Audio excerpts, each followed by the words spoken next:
Trainer Jan Olderiekerink van SC Heerenveen dagelijks op non-actief. Maandag en dinsdag gesprekken gevoerd met de staf, met de trainer en uiteindelijk vandaag tot de conclusie gekomen dat het beter is om uit elkaar te gaan. En Hark zit in Tweede Kamer om naar een containerramp vat te komen. Goejoen, dit is Kijk op Friesland van woensdag 10 april. SC Heerenveen had trainer Jan Olderiekerink dagelijks dienjoen. Zijn taak wordt verrist oernaam toch assistent Johnny Jansen. Verslagjouwer Roelof de Vries die stiet in het Abel Enstra stadion. Ja, Roelof, in hoeverre komt het nijs toch als een verrassing? Het ontslag van Jan Olderiekerink slaat je net bepaald in als een bom, maar het is toch wel een verrassing.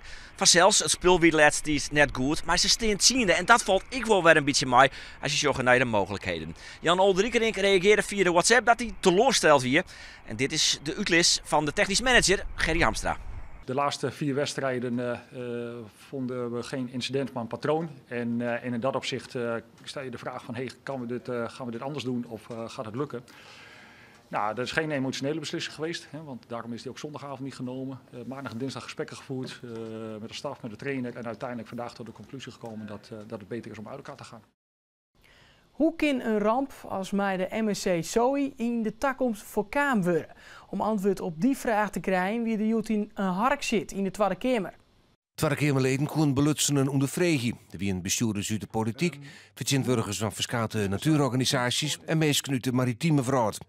Zij de politiek duidelijk maken dat de zaken oors ompakt worden moeten. De handhaving op hoe die containers worden beladen, dus dat die echt goed vastgeshort zitten en niet te zwaar beladen zijn en niet dat het los zit. De vaarroutes, dat we dit soort containers zwaar beladen niet zo dicht bij onze meest kwetsbare natuurgebieden laten varen. Het feit dat als het toch misgaat en zo'n container gaat overboord, dat er tracking devices zijn, dat je ze terug kan vinden, snel en dus ook snel op kan sporen. We zijn 3 maanden verder en die vraagbrieven zijn nog steeds niet openbaar. Dus het is nog steeds niet volstrekt duidelijk wat er in die containers zit. Dat vind ik heel erg zorgelijk. Njoggemalje en Fjouwervrolje hebben solliciteren naar het burgemeesterschap van de gemeente Ljouwert. Bij die tredje zitten 3 partijloze sollicitanten die het Vert Kronen opvolgen willen. Verder in de VVD, maar 3 mogelijke burgervaders het vaakst vertegenwoordigen. Kronen hoort tak om simmeren op als burgemeester van Ljouwert. Hij had er dan 12 weer op zitten. Commissaris van de Koning Arno Brok had dit dus kunnen peteren met de sollicitanten hon. Hij verwachtte dat de nieuwe burgemeester in december beginnen kan. Frits Barend en zijn broer Bert Barend wien van de moon op bezitten in Ordegeer. Bert had in de Tweede Wereldoorlog in het dorp onderdoekt zitten. Op basis van de Fluizen vertelden ze hoe die tijd. Bert Barend werd op 2-jarige leeftijd opvangen door Jelle en Jelsie de Vries op haar plaats krijgboeten Ordegeer in Zuidwest-Friesland. Ik zie uit de mem waren op een plaats onderbracht. Zag het Joodse gezin de oorlog hoe liep je kennen.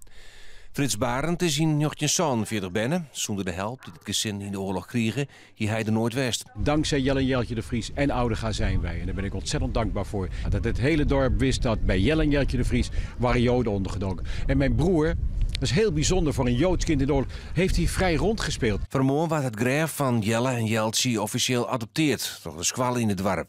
Zij zullen het onderhoud op haar nemen.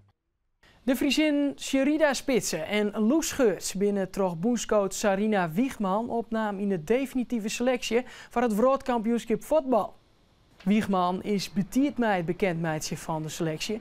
De officiële lijst met 23 namen en rechtnoemers maast uiterlijk 24 mei inleveren worden bij het voetbalbond FIFA. Alleen nog bij een zwiere blessure, maar er rond 24 uur voor het begin van de eerste WK-wedstrijd een vervanger oproepen worden. Het WK in Frankrijk begint zo juni. Ja, dan ben wij on het waar. Hier is Piet Paulusma. Ik vannacht koud waar, maar lichte frost, -1 op plak misschien wel -2 graden. Een natte eerste wind die koud aanviel, matig en vrij krachtig. Morgen zinnen maar stadig gewoon meer bewolking, nog wel droeg en temperaturen om bij de zon of de 8 graden in. Een matige en vrij krachtige wind uit eerst wat eerst. En in de nacht in het waardgebied kon ze op een bij maar sneeuw. En dit weer Kijk op Friesland. Zorg voor meer nieuws op uw Omroep app of op omroepfriesland.nl. Ik wens je nog een heel noffelijke jong.